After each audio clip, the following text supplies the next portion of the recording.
Sobrang excited ako makausap yung guest natin ngayon. Kasi aside from being my friend, eto siya, nakatrabaho din siya before. Pero ang dami niyang travels, which super akong naiingit. Ito, no other. Ito, kaibigan ko. Di na kailangan ng introduction to kasi sobrang sikat na, di ba?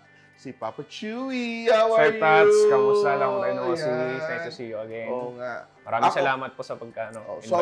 sobra kong natutuwa sa iyo kasi 'di ba, nagkakilala tayo, hindi ko pa naman alam na nagba-vlog ka. Nagsisimula ka pa Wala noon. pa po. Medyo every weekend lang. Oo. Every weekend lang, mga barkada-barkada mo lang. Then all of a sudden, you're everywhere. Hindi lang everywhere on social media, pero yung travels mo, international na. Yun naman siya, mga Asia, I mean, Pero Southeast Asia, still Asia the pa same lang. na there are a lot of destinations you've been to na parang dream kong mapuntahan na hindi ko napupuntahan. Or yung mga, even for example, you go to certain places, gusto kong ma-experience na gano'n. But because ako, I'm always there for work and not really for leisure, hindi ko rin na-enjoy. Pero what it's been like since the pandemic na ikot-ikot ka lang, mga kanto-kanto restaurants, and now you're going all over. Ano yung naging transition for you? Actually, hanggang ngayon, siyempre, surreal pa rin. Yung parang dati lang kunyari, tiga Parañaque ako, parang may mga ibang paresan lang doon, yung feature mo. Tapos ngayon, parang ibang pagkain ng ibang bansa. Tapos sa same time, ibang kultura. So parang minsan mind-blowing pa rin siya na parang, totoo ba to? Minsan pag sa aeroplano pa lang ako, ngayon pupunta ako ng Vietnam, pupunta ako ng India, parang, ano nangyayari pa talaga to? Parang, minsan panaginip pa rin siya. Pero, di naman siya overwhelming, pero kumbaga, parang it's a hard punch na reality na totoo na to. Parang ganun. Ito kasi very interesting kasi nagkasama kami magtrabaho ni Pops sa ABS-CBN, di ba? Sa publishing, di ba? Sa Kapamilya. publishing din naman, pero kapamilya. Pero sa amin kasi, di ba ako author ako doon, siya yung assistant, parang editorial assistant. Editorial assistant, exactly. Napapagalitan ko. Oy, follow up sa ganito.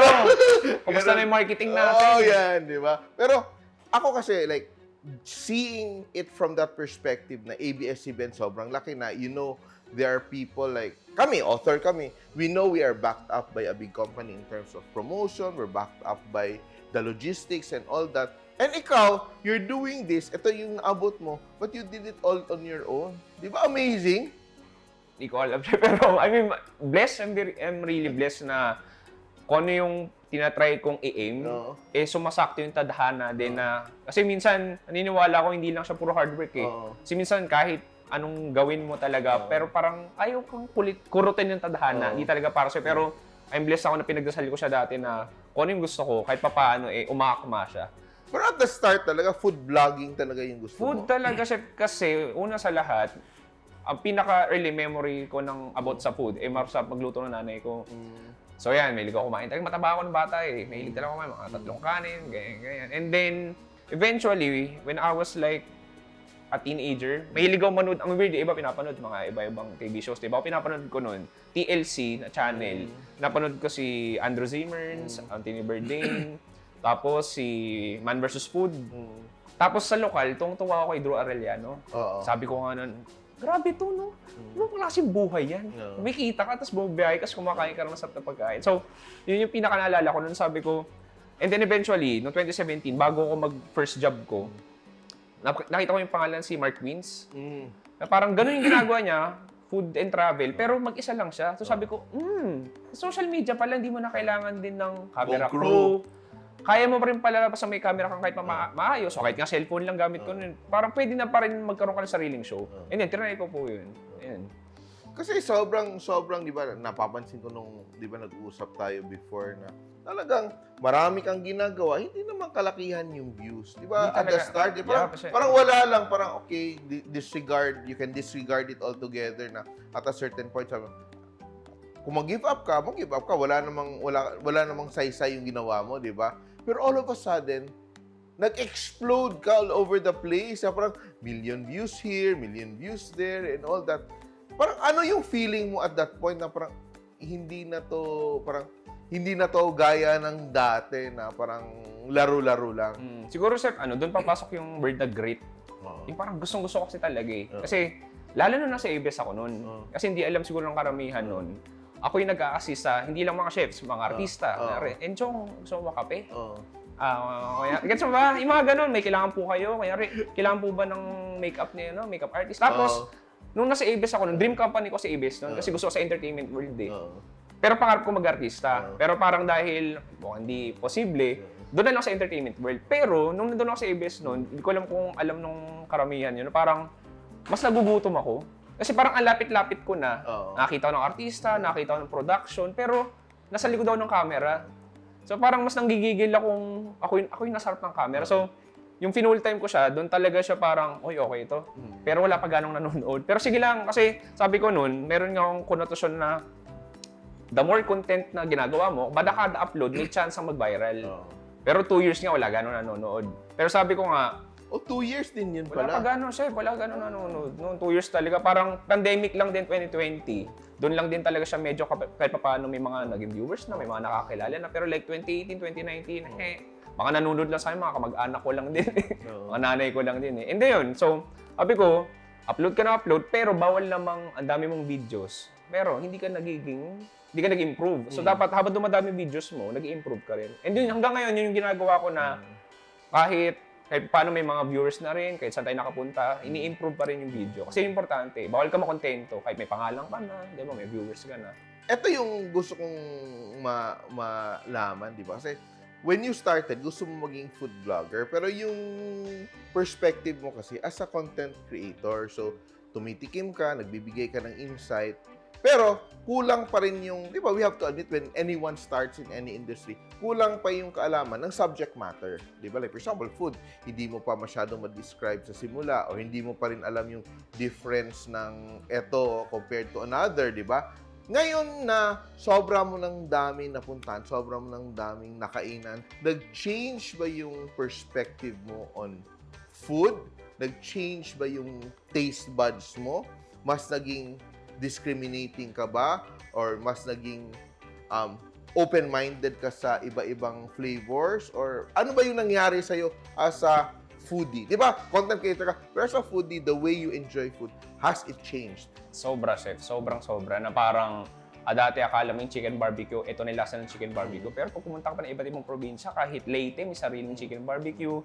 Dumaguete, may sariling chicken barbecue. Bacolod, may sariling chicken barbecue na parang, wow. Iba pala yung array of flavors ng kada putahe na kahit akala mo pare sila ng lasa, ay pare sila ng pangalan, pero may kanya-kanyang timpla. Example, tempura. Di ba sa Metro Manila, fishball natin, tawag tusok-tusok, fishball in general. Pero pag pumunta kang Visayas, may tinatawag pa sila, tawag nila sa fishball nila, tempura. Tapos pahaba siya.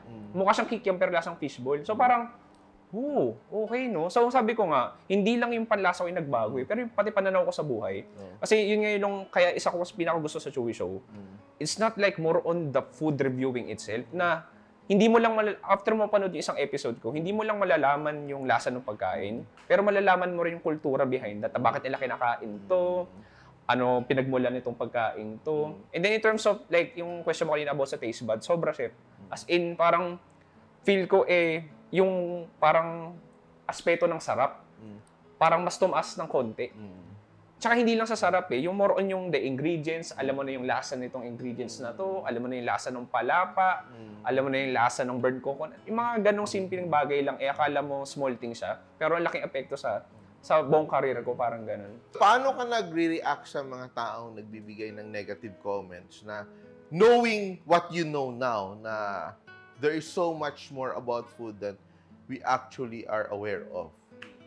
Mas tanggap ko pa chef nung una na nagsisimula talaga. Kasi alam ko naman, pag nagbibitaw ng salita, kasi aminado naman ako na yun, di ako food expert, wala akong culinary background, lahat ng sinasabi ko, based on my personal taste. Diba? So, if may nasabi ako mali, I'm sorry. Mas gets ko pa nun. Pero ngayon, kahit papaano nakatikim ka na ng iba-ibang pagkain, ang sinasabi ko sa kanila, kahit sila, kahit ibang tao, ang pagkain parang musika. Pwedeng trip mo yung jazz, pero ayaw ko ng jazz. Pwedeng trip ko rock, ayaw mo ng rock. Kumbaga, ganun din sa pagkain. Dapat respetuhin mo. Kasi pwede masarap siya adobo ng nanay mo. Pero pinatikim mo yung adobo sa kaibigan mo, ayaw niya. So, ganun lang din. Ang hirap lang din minsan sa mga bashers, o sa, in Filipino general, parang gusto nila, pag may ayaw sila, kailangan manghikayat sila. Na, ay, ayoko niyan. Dumayo pa kami dyan, pangit lasa niyan. dapat kayo rin, hindi Oo, yung trip. pumunta, Oh, pero ang sinasabi ko, paano yung mga, kaya finiture ko tong kainan na to, hindi mo natripan. Paano naman yung mga naging bagong customer na nagustuhan? So, di ba medyo weird na, porket ayaw mo, dapat yung ibang tao When ayaw have din you nila. become the arbiter of taste to tell people this is good and this is bad? Ano yung authority mo? Di parang ganun, di ba? Exactly po, exactly. Pero, it's not more on authority. Hindi ko naman pinipili ko yun na, hoy, ang sarap dito, pumunta kayo. Sinasabi ko lang yung experience ko, kung anong lasa ng pagkain, kung anong experience ko about saan yung pagkain. Pero, kumbaga, it's not more on promoting the food, but it's always about documenting the food itself. But whatever it is, Whatever where it is, is, what oo, is. kahit- Ito siya, ito naabutan ko, ito natikman ko, ito yung insight ko, yun Exactly, siya. chef. What are the most interesting places you've been to? Top of mind, like recently, siguro India talaga. India Sa Delhi. talaga. Oh, New Delhi, Old Delhi. Sobra akong na-intriga dun. Akala ko kasi, di ba, ang daming lumalabas sa feed ngayon ng mga Indian food na Mga Pinoy, binabash, oo. mga ganyan. Pero lumalabas, hala, si Chewy nandun sa India. Yun nga, chef, kasi maraming comment, Paps, punta kami India. Paps, India naman. Paps, India naman. So, eto na. Pumunta talaga ako India. So, lahat ng mga pinapanood yung pinagtatawanan yung mga kinakamay-kamay, hinanap natin yun sa India. At abangan ninyo. Hindi ko lang kung naka-upload na to, pero yun, pumunta talaga ako. Meron akong ginawang episode doon, chef. Parang eating kinamay street food for 24 hours. So, ang rule ko, dapat tumama sa palad ng isang Indian, yung kinamay street food. So, gawa ko ng tour na gano'n, and then dinocument ko rin yung halal street food nila doon. And it's more on not only the food, pero bakit nila kinakamay, bakit nila kinakain to, lahat ng rason nandun sa episode na yun, sa series na yun. So, interesting kasi very wild talaga. Sabi ko nga, kung laking Divisoria ka, laking Quiapo ka, masikip, maingay, madumi, magulo, doon sa India times 5 talaga. Really? Sobra, chef, sobra. Medyo na-culture shock talaga ako. Ako kasi like for example yung what I admire about you and I'm medyo naiingit din ako your boldness ba na kasi alam mo, 'di ba, we're doing content, para tayong gumagawa ng content. Ako natatali ako sa studio kasi of course I'm doing a lot. Excuse na 'yun, I'm doing a lot of stuff. Pero the boldness to decide that I'm going to go to this place on your own and just do it, parang sa akin, wow. So, nung India talaga, napaka-bold kasi parang, for me, I'm fascinated for the reason na parang ibang-ibang yung world niya. Iba talagang world. And it's not a common destination for Filipinos. It's not like, I want to go on a vacation to India. It's not one of the top destinations for Filipinos. Nung ginawa mo, paano tumawag ka lang ng travel agency? How did you start act on that decision to go to India? It was like a 1 a.m. Wednesday, early morning. Sabi ko, book na ako India. Visa muna, e-visa. And then nag-book na ako flight. Yun na, bahala na. Sabi ko, book na ako, and then nag-book na ako, doon ako magpaplano. And then yun, eventually, matagal siya, like siguro 5 months before bago pumunta. Binook ko na. And then, yung 5 months na yun, unti-unti nagpaplano ako. Pero, it's more on the readiness na hindi lang sa plano ko anong kakainin mo. It's more on the personal na chefs. Kaya ko ba to? Parang nakakabahan ako. Actually, alala ko, Ikaw lang mag-isa? ako lang mag-isa, chef. 5-hour flight from Malaysia to India. Parang, alam mo yung papunta ka doon, parang kinakabahan ka. Parang, hala, ready ba ako? First time ko magdala dami ko pinuntahan na bansa, pang 10 bansa ko kasi India. Sa ibang bansa pinuntahan ko, hindi ako nagdadala ng gamot. Ngayon, first time ko magdala ng Erseflora, mga maraming diet, tapos kumpleto. As hinilera ko doon, sabi ko, wag ko kayo gagamitin, ha? Bawal ko kayo gamitin. Kailangan din sa mga tiyan ko. Ayun, awa ng Diyos, sino sa mga tiyan ko. Really? Sabihin, ganun nakatibay yung kasi nga sabi ko nga nun, chef, kumain ng pagpag. Sinamahan ko yung isang si Drew Binsky, international food vlogger siya. Kumain ng pagpag, isipin mo, galing sa basurahan yun. Ano pa kaya tong pagkain lang na kinamay ng Indiano, di ba? Sabi ko. So parang, worst comes to worst, di ba? Pero yung dami ng mga antioxidants at saka... Oo, pero kaya ko naman. Tsaka, mga spices. tinignan ko Nearest Hospital naman, kaya okay, pwede na.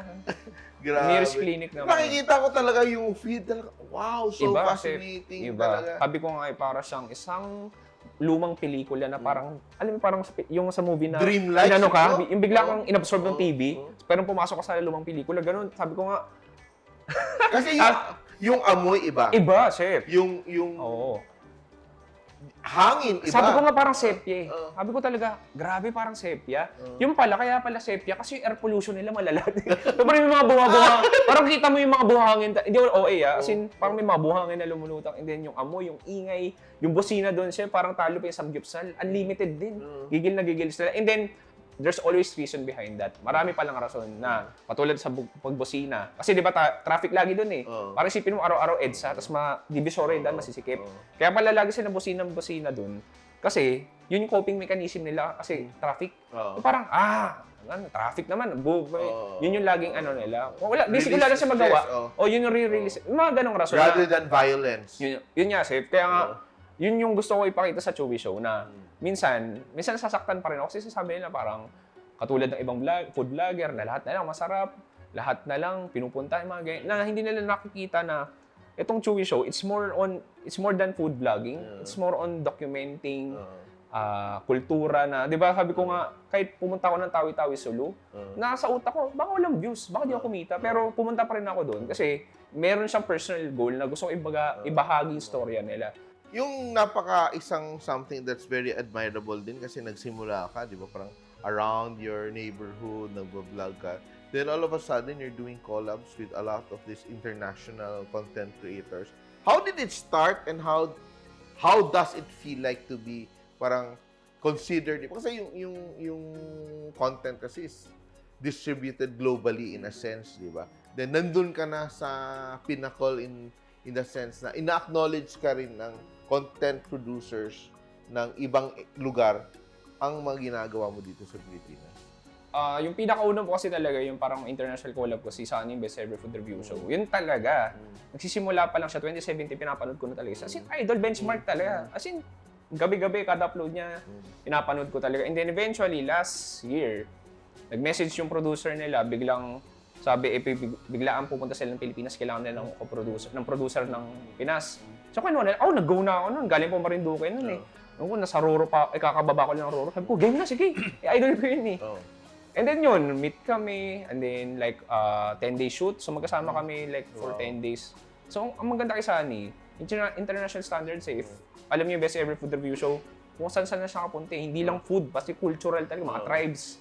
Pinipicture niya lahat. So sabi ko, ang dami ko natutunan doon na about sa time, maging strict sa time, sa production quality, na mabait lang kay Sunny, kahit stricto, sobrang stricto nun. Pero nalala ko yung last day namin, binigyan niya ako ng like 1 hour to 2 hour session na pinanood niya yung videos ko. Harap pa, parang session to session talaga na, should do this. Masterclass, you should buy this, you should do this. Ganyan. And then, natuwa pa ako, hindi pa pala doon, chef, natapos yung relasyon namin. Na uwi na siya Vietnam, punta sa ibang bansa. Kasi time to time, nagchat kami sa Messenger. Isa magtatanong ng advice kung how to describe food, how to ganyan. And then, isa mag-random voice message siya. So parang, hanggang ito, this year, nag-Vietnam ako. Ako naman pumunta sa Vietnam. And then, siya naman nag-tour sa akin. Tinuro niya sa bahay niya. Pinakilala niya ako sa team niya, sa office niya. And then, ganun ulit. Sinama niya ako sa isang episode. Ganun. So, in terms of feeling, ganun pala yung chef, no, ewan ko. Hindi ko lang kung may ganun. Di ba, ikaw panigurado ka, nakakilala ka na rin ng mga malalaking tao sa industriya. Kahit artista, di ba? Kahit artista, mga idol mo artista. Yung kapag naging, hindi ko lang masabing kaibigan, pero like, medyo ka-close mo sila, na parang, ito na pala yun. It's more on surreal feeling, pero it's like living in the reality na, okay, parang, okay, laid back. Nangyayari to, parang totoo to, nangyayari to, parang gano'n. Weird feeling siya, weird feeling. What are the 3 things na you know now that you wish you knew when you were starting? 3 things. Siguro, top of mind, number 1 is dapat maging aggressive ka talaga. Na minsan pag may ideya ka, gawin mo agad. Kasi hindi mo alam, baka may susunod, may ibang gumawa. O baka too late na pala, ganyan. And then, siguro, next thing is, just be like, always consistent talaga. Though, sabi ko nga nun, simula nung upload daw noong 2018 hanggang ngayon, chef, wala akong na-miss na upload. Kada linggo, as in, sure ball talaga ako. Di talaga ako parang nagpatinag na walang nanonood sa akin, ganyan. So, siguro kung sa simula pa lang, sana dinagdagan ko pa yung grit ko. Parang ganun. And then, huli, actually, wala akong top 3. Siguro yun na yung top of mind ko talaga eh. Eto, question. Napaka-interesting kasi na question. What would you choose right now? Consistency or excellence. Kasi sometimes to be excellent, sometimes hindi mo maabot yung deadline kung masyado kang mataas yung gusto mong mangyari. Pag sinasabi mo gusto mong more consistent, kailangan mo mag-compromise. Pwede na yan kasi deadline ko na eh. So, what is more important? Ganda ng tanong. Sobrang ganda ng tanong, napapaisip ako ngayon. Actually, maganda.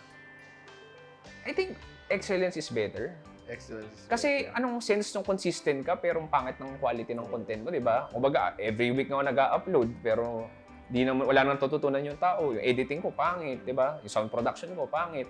So, sabi ko nga kanina, Chef, pwede ka mag-upload ng kada linggo pero kailangan gumaganda rin yung videos mo. Kaya nga sabi ko, it's always a learning curve. Feel ko kahit 50 anyos na ako at 1 anyos ginagawa ko pa rin ito, natututo pa rin ako hindi lang sa mas matatanda sa akin, pero kahit sa mga mas bata sa akin. Kasi may nagsabi nga sa akin dati na we're all student of a game. Na kahit magaling ka na, kahit mayamang ka na, kahit ano narating mo sa buhay, marami ka matutunan kahit na nagbebenta ng pagpag dyan sa kanto, may matutunan ka sa vendor ng taho. Lahat may matutunan ka eh, diba? So, yan lang. Always learn. What is next for you? Parang ang dami mong ginagawa, then gumagaling ka ng gumagaling. Pero what is next for you? What is next level for you? Next level for me is like to roam around not only Asia, maybe like Africa and Western countries. Pero, syempre, mahal kong Pilipinas at yun yung, bukod sa ibang bansa talaga, ipinopromote ko talaga yung mga probinsya natin. Marami pa hindi napuputan sa Pilipinas, like yung Norte, hindi ko pa na-feature yung Norte. Marami rin sa Mindanao pa, like mga Marawi City, Lanao del Sur. Yun gusto natin i-feature din yun na, sabi ko nga, hindi lang pagkain, pero yung mga tao doon na, kasi masaya sila eh. Katulad na nagtawi-tawi sa loko, it's more than food eh. It's more on, napakita mo yung isang reliyon, napakita mo yung isang, na-represent mo isang kultura. Na yun yung gusto natin na, Paps, masaya na ako sa thank you eh. Yung ganun, yun yung papasalamat sila. Sa finiture mo kami, yun yung pinaka-rewarding talaga na, thank you. Thank you rin. Ako nagpapasalamat sa inyo. Hindi kayo magpasalamat sa akin. Ako nag-thank you sa inyo dahil binigyan nyo ako ng chance na i-share yung storya nyo. Ganun. Ito naman, ito yung pinaka...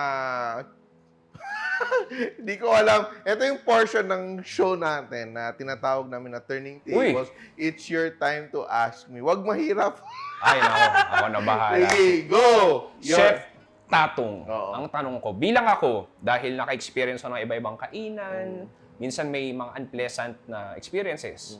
Ikaw bilang isang batikang chef at legendary chef sa Pilipinas, at marami na rin nakainan na restaurants or street food, hindi lang sa Pinas pero sa ibang bansa.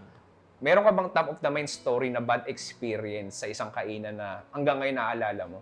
Ako kasi, I try not to remember the bad experiences. Kasi, sometimes kasi, even if you eat in restaurants, there are always bad days, di ba? Pero, sa akin kasi, sometimes what you would notice, hindi lang dahil bad food, pero you'd always feel like sometimes na there's an energy in the place na alam mo, tamad yung mga tao dito, di ba? So it's really energetic, no? Hindi lang yung food is just a reflection of that entire energy. Kaya ako, when I run restaurants, I really want to make sure na buhay yung tao, di ba? They're really engaged. Ang dami kasi makikita mo naman kahit dito sa Pilipinas, may karinderya na masarap. Di ba? May karinderya talaga na sobrang walang kwenta. Pero it doesn't mean dahil karinderya siya, mababa siya. There's a degree of excellence where they are. Kaya ako naman, it's really about culture eh. Di ba? So, yun sa akin, ang hirap pag-pinpoint na masama.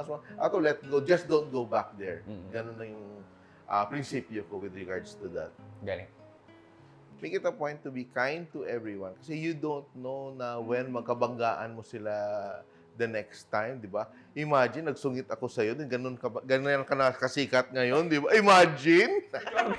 Nalala ko nun, sinuntok ko ni Chef. Gumawa ng ano. Yan!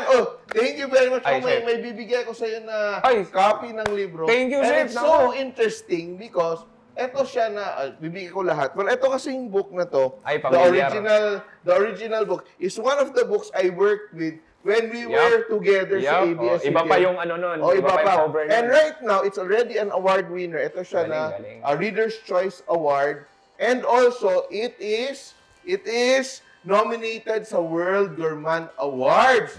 Di ba, bongga? Galing natin. Hindi lang. Alam mo ba, nung nagtatrabaho sa ABS noon, Ito yung isa sa highest grossing na highest grossing copies namin. Kaya lang kayo si Miss Christine, mag-reprint pa kayo ng Chef Tato. Di ba? Oo. The best talaga. Diskarte. Yan.